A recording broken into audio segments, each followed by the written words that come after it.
today. We are... is that enough? I'll just take the reservoir out.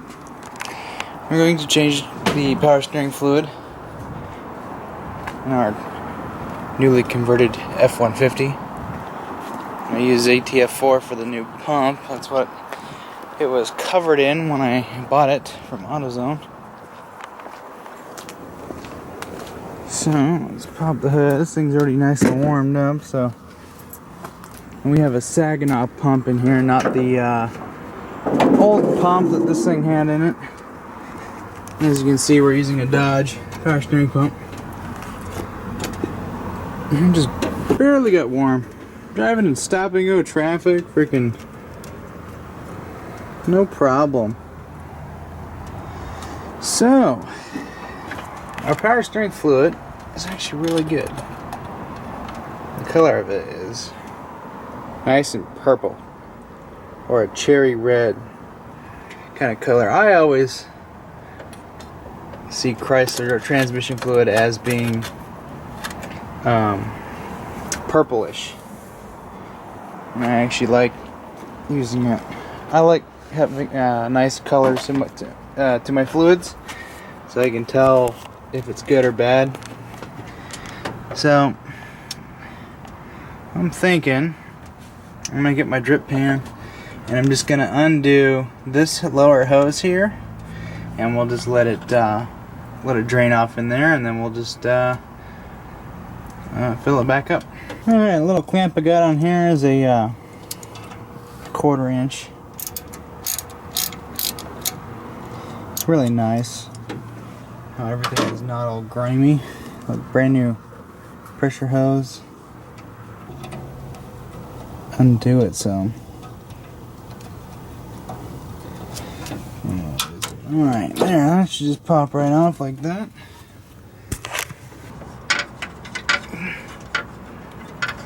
Okay, before we undo that all the way, let's open that guy up.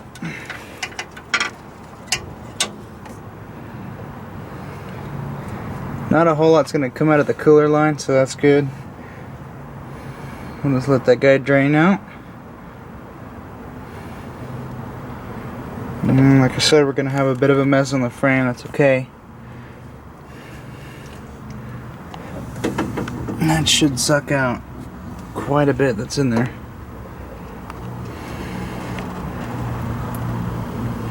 Okay, I got it tight. My philosophy is if it can't rotate on the metal line, then you're good to go. This guy here is going to be kind of wherever the hell he wants to go. That's cool. Got some dirt on my lens again. Sorry about that. Okay, we should have nothing on the dipstick now. Very minimal.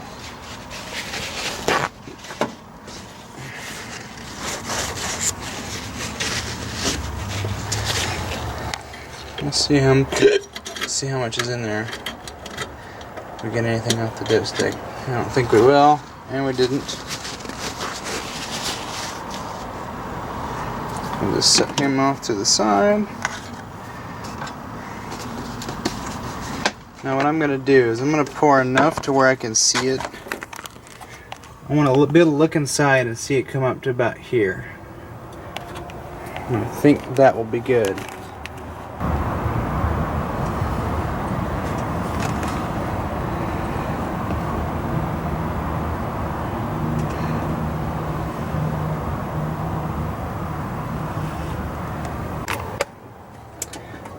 Alright, this may be hard for you to see.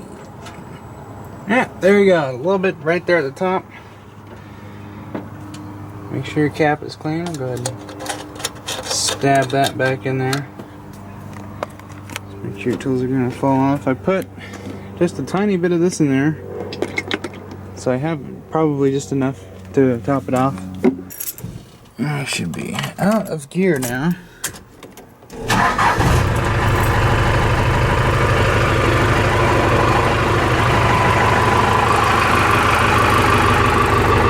No problem.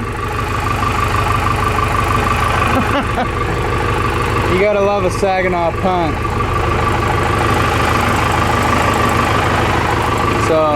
Rotate the wheels, lock to lock. Don't hold it in any direction. I mean, don't hold it on lock.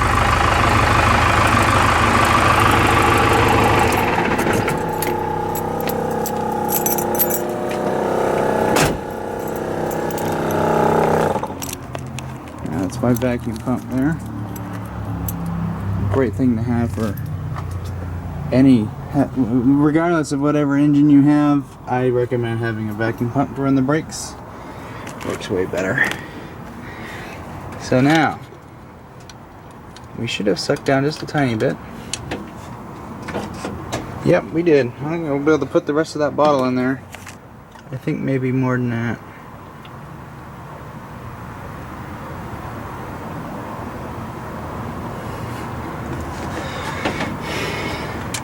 Let's see, how much more can I put in there?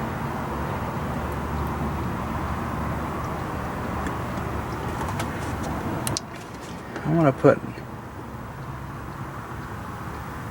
enough in there where I can kill this bottle off. There, we are full in there. There's two reasons why you want to replace this fluid. One is because you have a break-in period on this pump.